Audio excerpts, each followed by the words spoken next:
노래가 신나죠?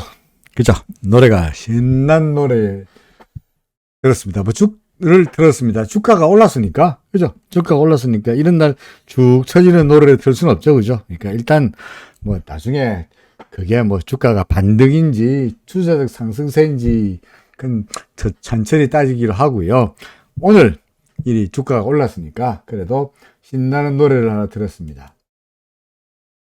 어떤 분은 오늘이 금요일 이제 드디어 해방되는 날이다. 금요일이다. 라고 하셨는데요. 뭐, 해방되는 날이 건가는 주말이니까 즐겁죠. 그래서 서양의, 결국엔 그 말이 이제 뭡니까? 심지어 그것까지 나타났습니다. 이 마우스가 왜 도망가 버렸지? 그 말이, 뭡니까? 이제 거의 그 일상화되긴 했습니다만은, 우리 뭐라 그럽니까? TGIF. 그래서 마우스가 어디 가버렸죠? 마우스를 뭐 찾고 있네. 잠깐만요. 이게 왜 또 말썽이냐? 야, 여기 있군요. 예. TGIF. 뭡니까? Thanks God it's Friday.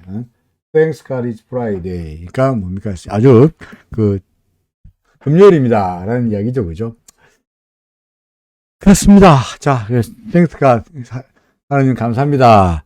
인데, 참 어렵네요. 그렇죠. 어렵죠. 참 어렵습니다. 시장이 참 어렵습니다. 그러니까 주가가 오르기도 하고 내리기도 하고 도대체 이놈이 그죠? 어디에 장단을 맞춰야 될지 모를 정도로 주가의 등락이 어지럽습니다. 그래서 사실은 저도 오늘 이 강의의 제목을 주식이 참 어렵네요 라고 제목을 다루긴 했습니다만은 사실은 이 말은 제가 한 말이 아니라 어제 그저께 저한테 전화해가지고 네이버 카카오 어떻게 할까요? 라고 저한테 주식을 물어봤던 후배가 저한테 나중에 하는 이야기가, 선배, 정말 주식 참 어렵습니다. 라고 말을 했는데, 정말 그러네요. 저도 주식을 뭐 하루 이틀 한 거 아닙니다만, 오랫동안 했다고 생각됩니다만은, 할 때마다 참 어렵다라는 생각을 합니다. 엘리트 파동으로, 또는 일목균형표로 우리는 시장을 잘 따라가고 있다. 정말 멋지게 잘 따라가고 있다. 지금이 5-3-1 파동이고, 지금이 5-3-2 파동이 접어들었고, 이제 본격적으로 다시 이제 5-3-3 파동으로 되면서 주가가 와장창창 빠지니까, 이제 하락 파동이 좀 이어지다가, 반등하다가, 다시 떨어지다가, 뭐 이렇게 내리라. 라고 하는 멋진 시나리오를 만들어 놨는데, 그렇죠. 어제만 하더라도 시나리오가 잘 맞는 것처럼 생각이 됐는데, 하루 만에 어제의 상승폭을 졸지에 다 만회하는 급등세가 나타나면서, 여기 이상현 날전에 말씀하신 대로 그야말로 냉탕, 온탕을 완전히 반복하고 있습니다. 주가가 떨어질 때는 끝없이 떨어질 것 같다가, 오늘 같은 경우에는 뭡니까? 끝없이 올라갈 것 같죠. 그래서 어제도 한 이야기입니다만은 주가가 오를 때는 끝없이 오를 것 같다는 담력과 주가가 떨어질 때는 주가가 끝없이 떨어질 것 같다는 두려움이 역의 상관관계, 역작용이 인해가지고 주가가 등락을 반복한다. 라고 설명하긴 했습니다만은 여하간 주가가 냉탕, 온탕을 반복하면서 급등락을 반복하니까 이놈의 시장이 올라가는 건지 내려가는 건지 헷갈릴 따름이고, 과연 우리가 시장을 제대로 잘 따라가고 있는 건지도 헷갈리기 따름입니다. 시장 참 어렵다 라는 생각이 절로 드네요. 그럴 때마다 제가 맨날 여러분들에게 똑같은 이야기, 뭡니까? 기준을 세워라. 원칙을 세워라. 한마디로 말해서 뭡니까? 전 이걸 갖다가 어떤 분이 저한테 콜롬보라고 이야기했습니다만은, 물증이 있어야 된다. 그죠? 물증이 있어야 올라가든지 내려가든지 물증을 보고 액션을 취하시야. 그죠? 물증을 보고 액션을 취하시라. 라는 이야기를 하고 있는 겁니다. 그렇죠. 자, 오늘 시장은 뭐 차트 말씀드리겠습니다만은 오늘의 주가가 많이 올랐습니다. 그죠? 2639까지 갔습니다. 장중에는 2642까지 갔죠. 그죠? 2642까지 갔습니다. 갔는데, 이게 과연 뭔가? 어제 우리가, 3- 여기가 그죠? 여기가 이제 3-1 파동이고, 그 다음에 여기가 3-2 파동이고, 어제 떨어진 걸 갖다가 3-3 파동, 다시 말해서 5-3-3 파동이라고 생각했는데, 어제는 급등했는데, 오늘은 주가가 돌아 올라가면서 이번 3-3 파동을 생각했던 파동, 이번 파동 거의 근처까지 올라가 버렸죠. 그죠? 그럼 이게 뭔가? 이게 도대체 뭔가? 하는 이야기를 해야 될 것 같네요. 그죠? 해야 될 것 같네요. 해보죠, 뭐. 예. 예. 이상의 날짜님 재밌는 말씀 하셨네요. 그죠? 뭐, 와이프의 그거 같다. 그렇죠. 예. 노 코멘트입니다. 저로서는 노 코멘트입니다. 자, 주가가 46포인트 올랐고요. 그 다음 코스닥도 역시 1.86포인트. 코스피와 코스닥의 상승폭이 상당히 가파른 소위 급등 양상이 나타났습니다. 오늘의 장의 특징은 외국인들이 오래간만에 한 2천억, 1,900억이 내가 한 2천억 정도를 매수했고요. 그 다음에 기관들도 8천억 이상을 매수하면서 오래간만에 외국인 플러스 기관들의 쌍끌이 매수세가 나타났다. 오래간만에 참 외국인과 기관들의 쌍끌이 매수세가 나타나기 참 어려웠는데, 그죠? 두 외국인과 기관들의 쌍끌이 매수세가 코스피에도 나타났고, 코스닥에서도 나타났다 하는 것이 특이할 만이죠. 더구나 외국인들은 현물도 샀습니다만은 선물에서도 상당히 많은 물량을 매수한 거로 봐서는 오래간만에 얘들이 좀 위쪽으로 보고자 한 건 아닌가, 상승에 대한 베팅을 한 것이 아닌가라는 생각이 들기도 합니다. 사실은 외국인들이 이렇게 사면서 아래 위쪽으로 올리면서 선물의 경우에도 이제와는 달리 오래간만에 시장 베이시스하고 그 이론 베이시스하고 소위 말해서 베이시스하고 캐리하고 두 개가 비슷해지는 그런 모습이 나타나고 있죠. 그죠? 나타나고 있습니다. 그러다 보니까 기관들 같은 경우에는 이게 이제 선물이 상대적으로 비싸니까, 그죠? 선물이 비싸니까 기관들은 선물을 팔고 현물을 사는 소위 매수 차익 거래, 그죠? 매수 차익 거래를 일부 단행했고, 이 기관들이 매수 차익 거래로 말미암아서 현물 주가가 상승했다. 뭐 이렇게도 말할 수 있겠죠, 그죠? 근데 사실은 오늘 같은 경우에 본다면 미국 시장은 간밤에 알다시피 나스닥 지수는 빠졌죠. 그죠? 나스닥 지수 빠졌습니다. 뿐만 아니고 다우도 빠졌고요. 간밤에 다우도 빠졌고 S&P도 빠졌고 미국 시장은 다 하락세였어요. 그럼에도 불구하고 오늘의 주가가 왜 올랐느냐? 중국에서, 그죠? 중국의 롱텀 프라임 레이트, LPR 레이트, 소위 말 대출금리인데, 그죠? 대출금리를 이게 5년짜리 대출금리를 4.60%였는데 이걸 4.45%로 내렸죠. 그래서 금리 인하했어. 그죠? 금리 인하했어. 그러니까 우리나라도 그렇고 미국도 그렇고 전부 금리를 올리는 판인데 중국은 금리를 내렸죠. 내렸어요. 4.45% 내렸어. 사실은 시장은 현재 5년짜리가 4.60%인데 뭐 중국의 상하이도 들이맞고 있고 북경도 맞고 있으니까 그로 인해 가지고 경기가 위축되니까 경기 회복을 위해서 뭔가 금리를 내릴 것이다 라고 예상을 했지만 현재 4.60%의 LPR 레이트 5년 장기 대출 금리를 4.55%로 0.05% 내릴 거다 라고 예상했거든요. 근데 실제로 얼마나 내렸느냐? 4.55가 아니고 4.45%로 시장 예상보다 좀 더 많이 내렸어요. 그죠? 시장 좀 많이 내렸어. 그리고 이 5년짜리가 뭐냐니까 5년짜리 LPR이라는 게 이게 주로 어디에 사용되는 거니까 주택대출, 소위 우리 주담대출, 그죠? 주택대출의 기준금리로 사용되니까 주택대출 기준금리가 되는 LPR 레이트를 0.15%로 내려봄으로 인해 가지고 사람들이 돈 빌려 가지고 주택 사게끔, 다시 말해서 주택으로 말미암아서 전반적으로 중국의 경기를 올리겠다 하는 의지가 여기에 담겼다. 그동안에 우리는 중국 경기, 상하이가 불락되고, 그죠? 북경도 락아웃 되고 다 갇혀가지고 있으면서 중국의 경제가 이제 쪼그러들고 그로 인해 가지고 세계적인 공급망도 문제가 되고 있고 중국 경기가 쪼그러들면은 중국에 수출하고 있는 우리나라도 별 부위 없지 않냐라는 우려감이 약간의 코스피나 코스닥에 영향을 미쳤는데 그래도 중국이 경기 활성화를 위해서 금리도 내리고 하는 적극적인 조치를 취했다는 것이 우리 시장의 급등세를 가져왔다. 이렇게 설명은 가능합니다. 설명은 가능합니다. 하지만 항상 말씀드립니다만 설명이고 진행한 일을 설명하는 거야 누가가 못해요. 이게 중요한 것이 아니라 그럼 앞으로 이때까지 왜 이렇게 오늘 왜 급등했는지 알겠는데 그럼 앞으로의 전망은 어찌 되노? 그죠? 이게 중요하죠. 그래 오늘 오른 건 알겠는데 중국 때문에 올랐다는 건 알겠는데 그래 알겠는데 그러면 앞으로 어찌 되노? 어찌 되겠노? 한번 봐야죠. 그죠? 자 코스피 지수입니다. 코스피 지수입니다. 자, 우리가 서로 자 기억을 되살리면 여기까지가 3이야. 그죠? 그 다음에 여기가 4번 파동이 A 파동이야. 여기가 B 파동이야.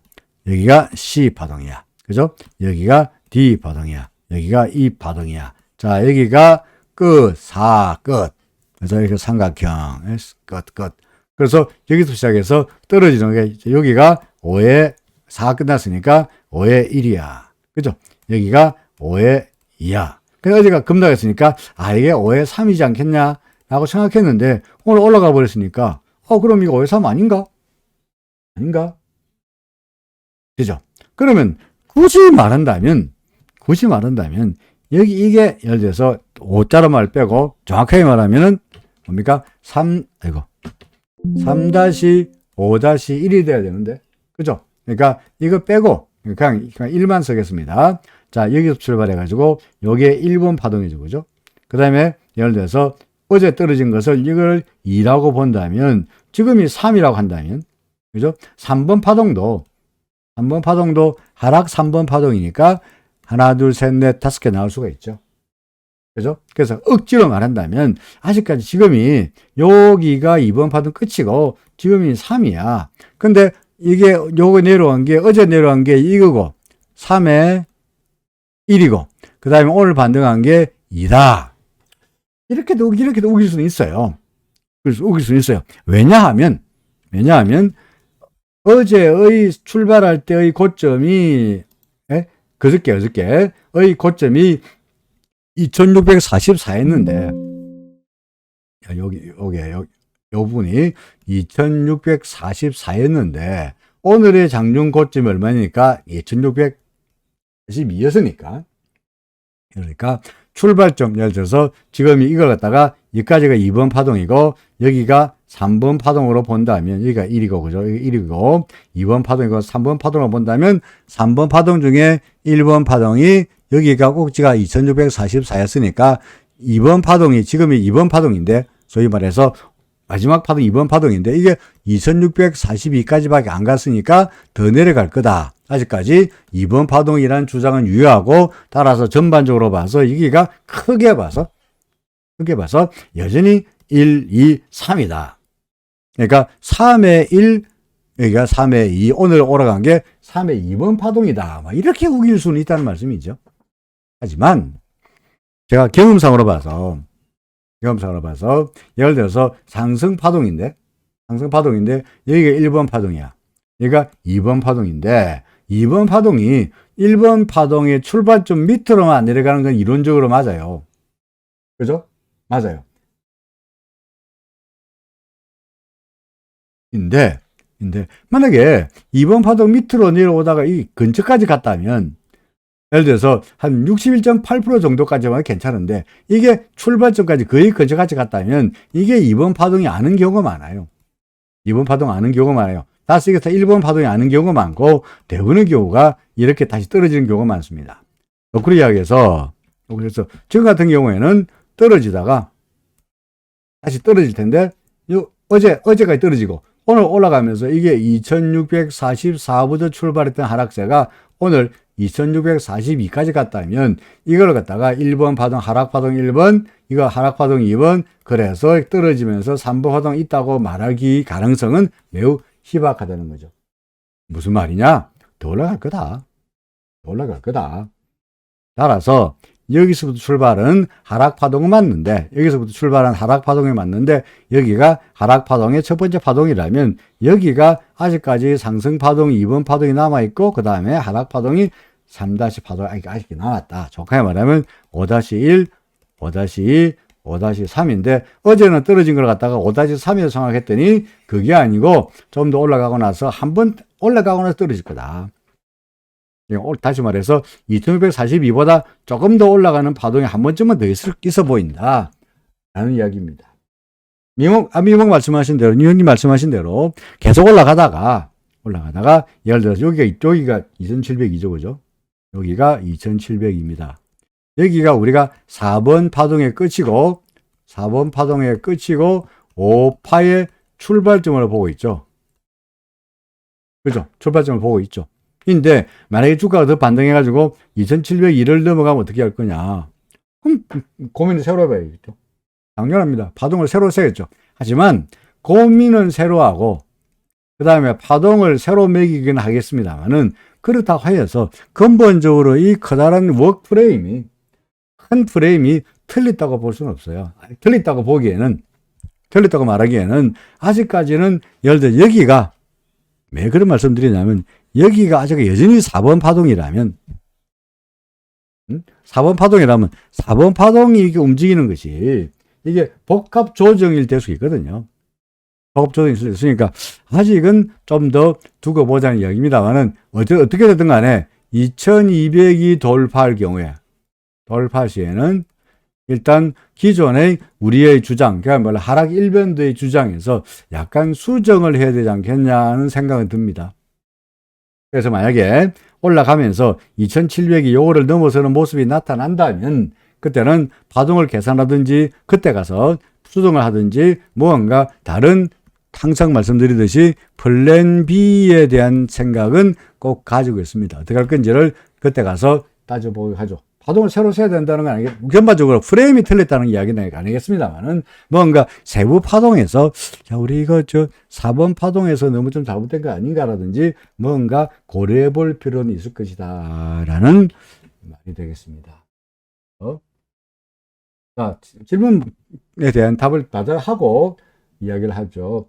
기준선이 구름 위에 있을 때, 주가가 구름 안에서 밖으로 나오긴 했는데, 아직 기준선 아래일 때 정찰 매수가 가능할까요? 아니면 더 기다려야 하나요? 정찰 매수의 여부는요. 정찰 매수 이야기하는 것은 뭐냐니까 후행 스팬에 대한 이야기입니다. 네? 원칙적으로 주가가 기준선 위에 있으면은 뭡니까? 일단 일부 매수. 그죠? 그러다가 2번 주가가 구름을 넘었으면은 5월 매수 아니겠어요. 그죠? 이게 5월 매수입니다. 그런데 경험적으로 봐서 후행 스팬이 캔들 위로 예컨대 뭐가 있나요? 후행 스팬이 캔들 밑에 있을 때는 이렇게 있을 때는 설령 후행 스팬이 캔들 밑에 있을 때는 설령 주가가 기준선 위로 올라가더라도 이게 주가가 기준선 위로 넘어가면서 창창창 날아갈 경우보다는 잠시 기준선에 올라왔다가 다시 지워박는 경우가 많더라 이거죠. 그래서 정찰 매수하는 이유는 뭐냐니까 주가가 기준선 위로 올라간 상태인데 후행 스팬도 캔들을 넘어서는 모습이 아니고 후행 스팬은 여전히 캔들 밑에 있다면 주가가 기준선에 올라갔다는 이유만으로 매수하기에는 위험하더라. 확률이 낮더라. 그래서 후행 스핀이 올라가는 거 보고 정찰, 확실하게 타진 매수하더라도 그 전까지는 조금만 사라라는 이야기거든요. 그러니까 이상현 날 전에 말씀하신 대로 기준선이 구름 위에 있는데 기준선이 구름 위에 있고 없고는 상관이 없습니다. 그런 상관이 없습니다. 기준선이 구름 안에 있든 구름 밖에 있든 건 상관이 없고 주가가 기준선 위로 올라갔다 사고 주가가 구름 위로 올라갔다 더 사고 있는데 인데 그 당시에 후행스팬이 뭐가 있나요? 뭐 볼까요?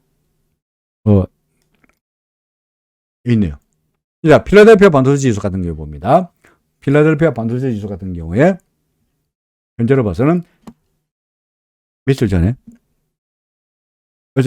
그저께 같은 경우에 그죠? 그저께 같은 경우에 예를 들어서 얘가 보면은 이게 구름 돌파했잖아요. 그죠? 구름이란다. 주가가 기준선 돌파했잖아요. 그죠? 기준선 위로 올라왔죠. 그러면 이게 주가가 기준선에 올라왔으니까 이게 타진 매수의 신호냐? 후행스팬만 보면은 타진 매수 신호야. 하지만 후행스팬을 보니까 이런 후행스팬이 아직까지 캔들 밑에 있잖아요. 이럴 경우에는 이때까지 경험상으로 봐서 이럴 경우에 주가가 방방방 올라가고 그 구름 위로 바방 올라가고 이렇게 되는 경우보다는 잠시 기준선에 올라다가 도로 밀리는 경우가 많더라 이거죠. 그러니까 이런 경우에 뭐라고 하느냐? 정찰 매수하라. 왜? 후행스팬이 아직 못 넘어가기 때문이라는 거죠. 그러니까 지금 주가가 기준선 위로 기준선이 구름 위에 있는데 주가가 구름 안에서 밖으로 나오긴 했는데 여전히 기준선 아래라면은 정찰 매수가 가능하지 않죠. 그죠? 일단은 주가가 기준선 위로 올라왔을 때가 매수고, 그런데 후행스팬의 캔들 위로 올라가면 정찰이 아니고 이거 타진 매수고, 그전에는 이 경우에는 조금만 사라. 이게 정찰 매수니까 만약에 지금 말씀하신 데 같으면은 어떤 상태냐니까? 어떻습니까? 지금 이런 상태라는 이야기 아니에요. 그죠? 주가가 아직까지 기준선 아래라는 이야기입니까? 그렇죠. 기준선이 구름 안에 있다, 구름 밖에 있다, 그건 중요한 아니라 주가가 기준선 아래에 있다 그러면은 하기에는 좀 그렇죠. 그죠? 하기는 그렇죠. 그래서 그렇습니다. 아직은 매수할 만한 타진 매수도 아니고 정찰 매수도 아니고 그냥 두고 보자. 그 다음날 주가가 빵 오르면 이제 좀 살까 하는데 이게 무섭잖아요. 이거 후행스팬 못 넘겼잖아요. 그러니까 조금만 사볼까? 더 올라갈 거야 라는 기대감을 삼고 후행스팬에 뚫으리라는 기대감을 삼고 매수했는데 조금만 샀는데 정찰 매수했는데 그 다음날 빡빡 밀렸으면 조금밖에 안 사길 잘했죠. 얼른 팔면 되죠. 코스피 상단 구름이 얇은데 돌파 가능성은 고려하지 않느냐? 이거요. 물론 가능성이 있죠. 물론입니다. 근데 예를 들어서 그렇게 따지면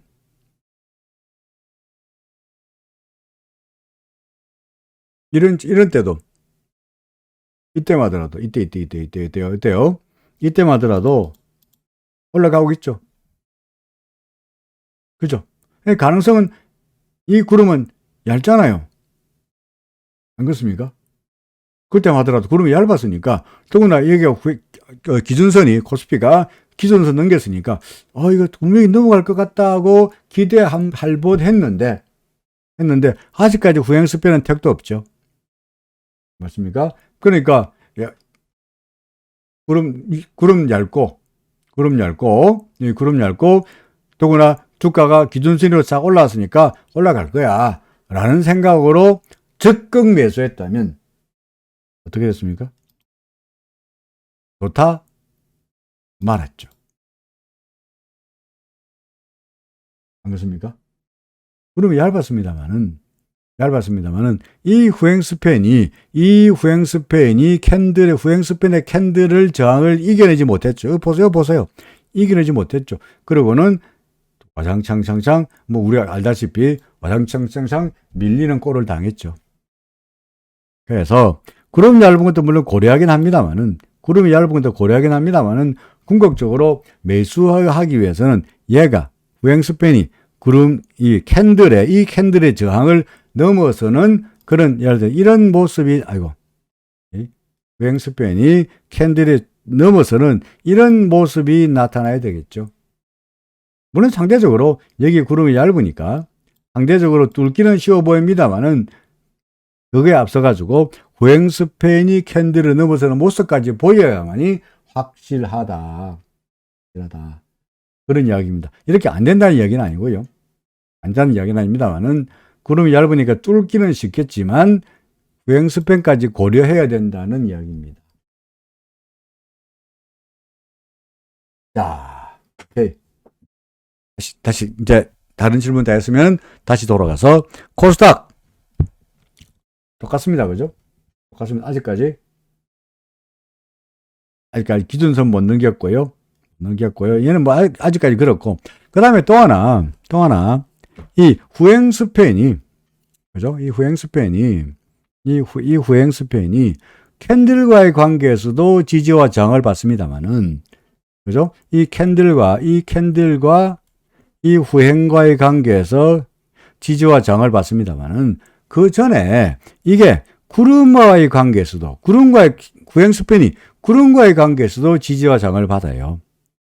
그죠? 이런 거 보이십니까? 내가 내려오다가 이 구름 근처에서 지지와 저항을 받았죠. 여기서도.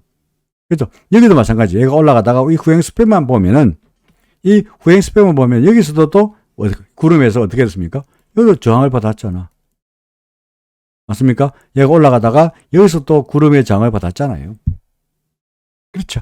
따라서 이번 같은 경우에도 다시 후행 스피는 올라가고는 있는데 이 구름을 만나죠. 따라서 이 부분이 캔들 가기 전에 구름에서 저항을 받을 가능성도 있어 보인다라는 말입니다. 기다림이 답이라 했으면 그렇다. 기다림이 답이죠. 그러니까 항상 예단, 안정 이렇게 될 거야. 예단 확실해 돼. 네? 올라갈 거야. 안정 확실해. 틀림없어.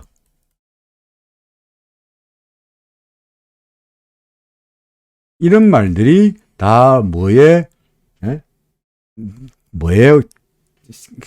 패망의 지름길. 이게 이제 실패의 지름길 되는 생각들이죠. 틀림없어. 분명해. 확실해. 이거 올라갈 거야. 제가 종종 말씀드립니다만은 저도 제 주식에서 그야말로 대실패, 그냥 실패가 아니고 큰 실패를 맛본 때가 언제냐 이럴 때요. 이건 분명해. 틀림없어. 하늘이 두 쪽이 나더라도 길을 막고 물어봐라. 이거 무조건 올라갈 거야. 실적도 좋고 차트도 예쁘고 경기도 좋고 등등등 이유로 이 분명히 올라갈 거야. 하늘이 두 쪽이 나더라도 올라간다. 길을 막고 물어봐라. 이처럼 싼 주식이 어딨노? 라고 생각했을 때, 확실하다고 생각했을 때, 이때 전 큰 손해를 본 경우가 많습니다. 왜냐하면 확실하다고 생각했으니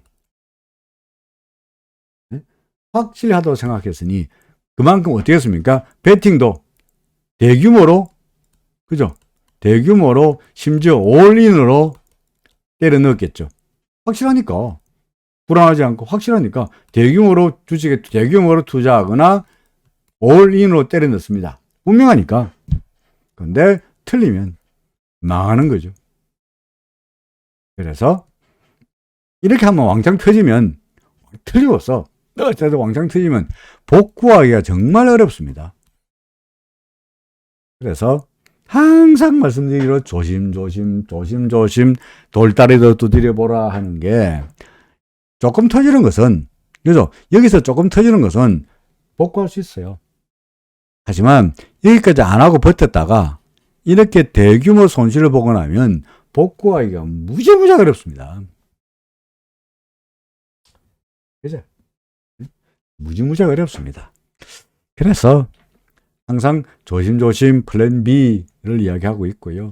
맨날 말씀드리기로 어제도 우리 물고기 그랬습니다만은 어제 물고기까지 그려놓고 어두육미 무슨 개뿔 우리는 어두육미보다도 몸통 안 먹어. 때가 많아 맛없어 안 먹어. 꼬리 맛없어 안 먹어. 우리 요것만 먹어. 그죠? 그거 아닙니까? 그죠? 그러니까 우리 이런 데 안 사. 언제 사요? 여기서 사. 여기서 사. 그럼 올라가면 나중에 올라가 내려오면 기준선 밑으로 내려오면 여기서 팔아가지고 우리는 여기서 안 팔아. 여기서 안 사. 우리 여기서부터 시작해서 이만큼만 먹어. 몸통만 먹어. 그래도 배불러. 그거 아닙니까? 그렇죠. 예. 예, 그렇고요. 예, 그랬어. 여간간에 코스닥은 오늘도 올라가서 좋았는데 코스닥은 다시 구름과 저항, 후행스팬에 만나고 있어가지고 저항이 우려된다는 이야기고요. 코스피는 아직까지는 얘가 후행스팬이 구름하고 멀죠, 그죠? 그죠? 그러니까 얘는 더구나 파동상으로 보더라도 조금 더 올라갈 가능성이 올라갈 수 있는 가능성이 있어 보인다. 대신에 올라가더라도 2701을 넘어가 버리면, 예? 2701을 넘어가 버리면 이상하다. 그래서 플랜 B, 우리의 생각이 틀리지 않았을까 하고 다시 한번 생각을 되돌아보는 그런 기회를 한번 갖고 싶다라고 이야기해야 될 것 같습니다. 자, 서로 환율을 얼른 봅니다. 어제는 쭉 환율이 올랐다가 오늘 다시 밀렸죠, 그죠? 그래서 뭐 외국인들이 그렇게 왕창 샀으니까 왕창 사고 그러면서 우리나라도 우리나라도 금리를 계속 올릴 것 같고 뭐 그런 것들이 달러 원화 환율에 아직까지 조정 국면으로 접어들고 있습니다만은 여전히 추세는 상승 추세이고, 그죠? 여전히 추세는 상승 추세이고 기준선까지 무너지지 않았으니까 뭐 이거는 뭐 조정 이러니 상승하고 조정받고 상승하고 조정받고 상승하고 조정받는 이런 과정에서 나타나고 있는 조정 국면이 아니겠느냐. 단기적인 조정이라고 아직까지는 생각하고 싶습니다. 달러 인덱스도 마찬가지고요. 그죠? 달러 인덱스도 마찬가지고 그 다음에 해외에서 금리도 약간 떨어지고 있는 모습인데, 그죠? 이런 것들이 다 일단은 급등에 상승하고 조정받고 상승하고 조정받고 상승하고 조정받고 상승하고 조정받는 그 과정의 일환으로 보여집니다. 해외 시장에서 필라델피아 반도체 지수는 아까 보여드렸듯이 반등하다가 여기 후행스팬이 저항을 받았고 보도록 갔고 그러면서 주가가 도로 밑으로 내려갔으니까 여기서 매수하더라도 어떤 매수했죠? 정찰 매수했던 것은 조금만 사기 잘했죠, 그죠? 잘했죠. 그 다음에 나스닥도 마찬가지. 나스닥은 이제 떠들어졌습니다. 그러니까 나스닥만 가지고 우리 시장에 급등했던 이유를 설명하기 어렵죠. 나스닥은 여전히 별 볼이 없고요. 그 다음에 이 뭐죠? 상하이 지수. 오늘 뭐 금리를 내렸다 그러니까 금리 내리면서 경기 회복에 대한 경기 부양에 대한 저희 그 의지를 정책 당국에 보여주다 보니까 그 주가는 올랐습니다. 그런데 여전히 후행스팬이 버티고 있죠. 그러니까 여기서 상하이 지수를 산다면 여전히 우리는 조심스럽게 조금만 사자. 정찰 매수에 불과하지. 이런 때 정찰 매수하는 거죠. 조금만 사는 거죠. 정찰 매수하는 거지. 본격적인 예를 들어서 타진 매수가 될 수는 없다. 왜? 후행스팬이 캔들을 못 넘어갔잖아. 확률이 낮더라. 그러니까 기준선 넘겼다 그래가지고 덜컥 샀다가 손해보는 경우가 많습니다. 예를 들어서 이거 뭐야? 상하이 지수 같은 경우에도 이럴 때 보세요. 지금 보니까 상하이 지수가 바닥에서 올라와서 이때 기준선 넘겼죠. 오늘 보니까 구름도 얇아. 이래가면은 구름 쉽게 뚫겠네. 여기서 풀 베팅. 예? 여기서 풀 매수했다 치자. 여기서. 아직까지 후행스팬은 후행스팬이 되겠지. 올라가겠지. 라고 생각하고, 뭐, 단정하고, 확실해. 라고 생각하고, 여기에다가 풀로, 상하이 지수를 샀다고 치자, 그죠? 그러면, 우린 해답까지 다 알고 있습니다만은, 이렇게 돼버리네. 그럼 얇은데. 후행스팬은 캔들 넘어서지 못하고 바로 밀려버렸습니다. 그죠? 바로 밀려버렸습니다. 그러니까 항상 뭘 봐야 됩니까? 일목균형표를 만든 일목산인이 모든 개선 중에 다 중요하지만 한 개만 찍으라고 한다면 나는 후행스팬을 찍겠노라라고 하는 이유가 여기서도 알 수 있죠. 그죠? 우리 아까 여기서 보았잖아요. 지금도 마찬가지야. 쏘면 안 되죠. 그렇다고 해서 얘가 그럼 바로 밀리느냐? 모르지. 올라갈 수도 있지. 근데 아직까지는 구행 스팬만 봐가지고는 확실치 않으니까 그래서 정찰 매수 조금만 사라는 이야기죠. 예, 맞습니다. 예. 이상현님 말씀하신 대로 주식의 보조 지표가 많다는 것은 어느 하나도 맞는 게 없다는 게 아니라, 예? 제가 그 이야기 했죠. 제가 가지고 있는 책 중에, 예? 책 중에, Encyclopedia of Technical Indicator라는 책이 있습니다. 예? 그 책이 어딨나? 제 서가에 고쳐질 텐데. 이 무지하게 두꺼워요. 엔사이클로피디아 뭡니까? 기술적 지표 백과사전. 예? 기술적 지표 백과사전. 아, 그럼 뭐 제가 쓴 책이 뭐죠? 오케이. 차트의 정석. 오케이. 차트의 정석 이런 책도 있어요. 이게 한 500페이지 되죠? 아마? 이게 무지하게 많아요. 많다는 이야기는 뭐냐? 맞는 게 하나도 없다는 건 아니가. 완벽한 게, 완벽자 쓸 줄 모르겠다. 괜히 한자로 썼네. 완벽한 건 하나도 없다는 이야기죠. 완벽한 거. 뭔가 장점이 있으면은 단점이 있게 마련이죠. 맞습니까? 예를 들어서 이동평균선, 네? 이동평균선, 이동평균 장점이 뭐죠? MA, 이동평균 장점이 뭡니까? 장점, 단순하다, 기계적이다, 그죠? 반면에 약점은 늦다. 맞습니까? 그래서 이 이동평균의 약점을 해소하기 위해서 만든 게 MACD야. MACD. 장점, 빠르다. 맞습니까? 단점, 너무 불안정하다. 너무 불안정하다. 얘는, 이게 더 안정적이다. 안정적. 이동평균 장점, 안정적이다. 그러니까, 소위 말해서, 안정을 따르자니 늦고, 빠른 걸 따르자니 불안정하고, 다 장점과 단점이 다 있는 거죠. 그죠? 100% 빠르면서 안정적인 거, 이런 건 없어요.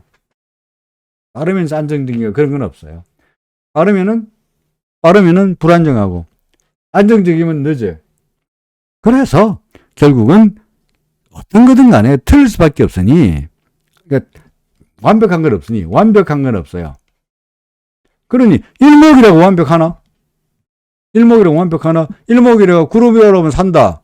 사라. 오케이. 샀어. 매수했어요. 여기 구름 위로 올라왔잖아. 그럼, 우리 스토리에 따르면은 계속 날아가야 될 거 아니에요. 구름 위로 올라갔으니까. 올라가느냐? 그렇지 않다, 그죠? 안 그렇습니까? 틀리죠. 일목이라고 맞느냐? 그렇지 않아요.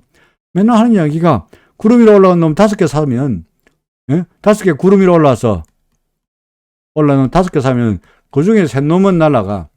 그 2놈은 떨어져요. 그죠? 5개 다 날아가도 좋겠는데, 천만의 말씀이야. 5개 사면은 5개 중에 3놈은 날아가지만 2놈은 다 처박히게 돼 있어요. 이게 어쩝니까? 이 돈을 여기에다 넣어가지고 여기에서 수익을 더 늘리고자 하는 게 기술적 분석의 기본 아이디어야. 우리는 대신에 일반인들 어떻게 하느냐? 어떻게 합니까? 내가 5개를 샀는데 그 중에 3놈은 날아가고 2놈은 떨어지더라. 그럼 여러분은 뭐 팔아요? 올라간 종목을 팔아가지고 이것 가지고 투매하고 물 타고, 그죠? 경단 낮추고 존경하는 마음으로 버티고 그러고 있잖아. 안 그렇습니까? 근데 근본적으로 구름 밑으로 내려간 놈은 떨어지게 돼 있죠. 근데 그 놈을 부여잡고 있고 구름 위로 날아간 놈은 계속 날아갈 텐데 연합을 먼저 팔고, 그러니까 수익은 줄이고 손해난 것을 버티고 있으니까 맨날 100% 해봐도 맨날 10% 먹고 50% 터지고, 터지고. 그렇죠. 맞습니다. 날라가기 전에, 날라간 거 판 게 아니고, 날라가기 전에 팔죠. 예? 날라간 걸 팔면 다행이지. 날라가기 전에 팔고, 떨어지는 놈은 그까지 버티죠. 실제로, 뭐, 좀, 다른 이야기입니다만, 이렇게 다죠. 주가가 예를 들어서, 주가가 여기서 올라갔다가 떨어졌다. 예를 들어서 원위치 됐다 칩시다. 예? 원위치 올라갔다가 내려가지고 원위치 됐다 치자 이거죠. 그러면은 아무것도 안 하고 가만히 있었으면 본전이나 되지. 본전이 되지. 일반인들은 어떻게 하느냐. 여기서 올라가면 요만큼 올라가면 여기서 샀다가 올라가면 바로 팔아요. 요만큼 팔아요. 그죠? 버텨. 그러다가 쭉 올라가. 아씨, 걔네 팔았죠. 뿌작 따득 나죠. 여기서 다시 사죠. 불안해. 여기 다시 팔아. 또 팔아. 그러다 또 올라가. 아씨, 또 사. 안 그렇습니까? 근데 나중에 떨어졌어. 그럼 어쩝니까? 계속 버텨. 그럼 결국 어떻게 되느냐? 수익은 이만큼 먹었다. 요만큼 먹었죠. 맞습니까? 손해는 이만큼이 손해야. 그러니까 5%씩, 예? 5%씩, 5% 두 번 먹고, 터지는 거는 30% 고스란히 터지면, 30% 터지면 다행이지. 50% 터지면, 먹기는 요만큼 먹고. 그러니까 올라갈 때 다 먹으면 모르겠는데, 올라갈 때 그대로 가만히 있고 내려갈 때 가만히 있으면 본전이라도 되지만, 올라갈 때는 조금밖에 못 먹고, 내려갈 때는 버텨 하면, 요만큼 조금씩 조금 먹고, 왕창 터지니, 5% 먹고 30% 터지고 10% 먹고 50% 터지니 벌 수가 있나? 벌 수가 있나? 그렇잖아요. 항상 텔레비에서 뭐라 합니까? 수익은 챙겨야 돼. 수익 챙겨라. 좋은 이야기야. 수익은 챙겨라. 그렇지. 수익 챙겨라. 수익 챙기면 그럼 대신에 손실도 수익을 챙기라는 얘기는 뭐야? 재빨리 챙겨라 아닙니까? 재빨리 팔아가지고 챙겨라. 그럼 손실이나 보세요. 손실도 재빨리 치워라, 없애라. 그러니까 뭐 치워라, 확정해라, 손절해라. 난 얘기인데 수익은 재빨리 챙길 줄 아는 사람이 손실은 지극히 느긋하게. 사람들이 작전이 바뀌죠. 살 때는 주가 올라갈 때 살 때는 뭐랍니까? 가볍게 단타워에서 5%만 먹어야지 라고 시작을 해. 하지만 주가가 떨어지면은 전략이 바뀌죠. 원래 단타 목적이었는데 뭐로 바뀝니까? 역시 주식이란 것은 장기 투자야. 그죠? 장기 투자야.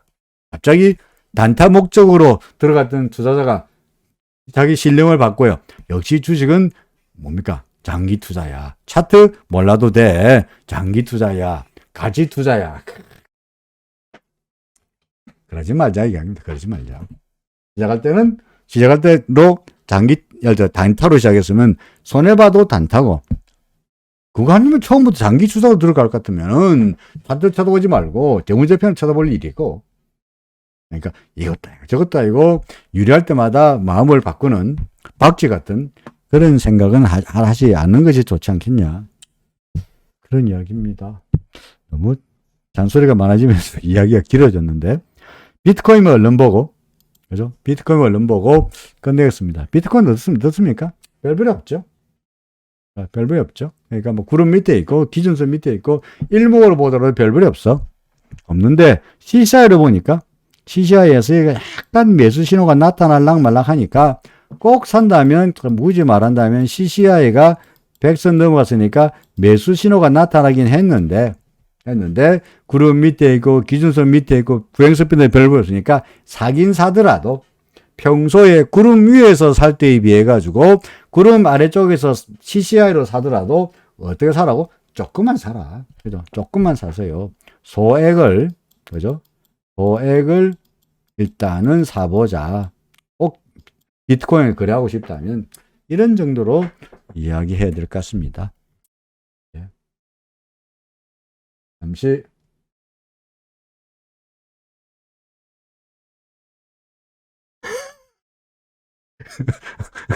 예. 제가 왜 웃는지 아시죠? 이상현님 말씀하신 대로 아는 사람은 예? 제 사전에 사전에 절대 손해는 없다. 사고 나서 손해보면 절대 안 팔아요. 그러다 보니까 계좌에 한 50개 종목을 가지고 있는데 손해난 건 절대 안 파니까 자기가 뭐 사고 있는지 얼마 쓰는지 모른다 했습니다만은 그렇죠. 맞습니다. 예.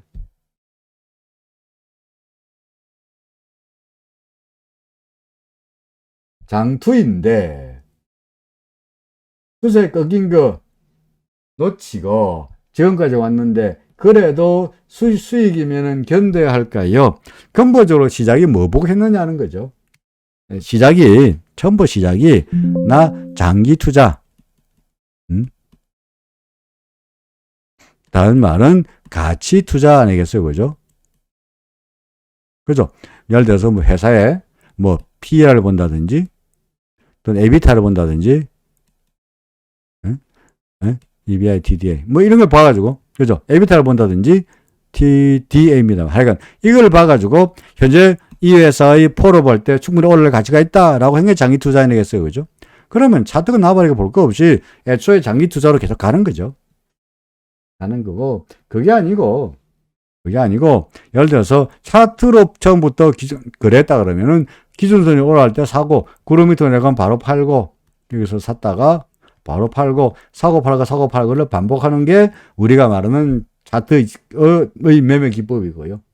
매매 기법이고.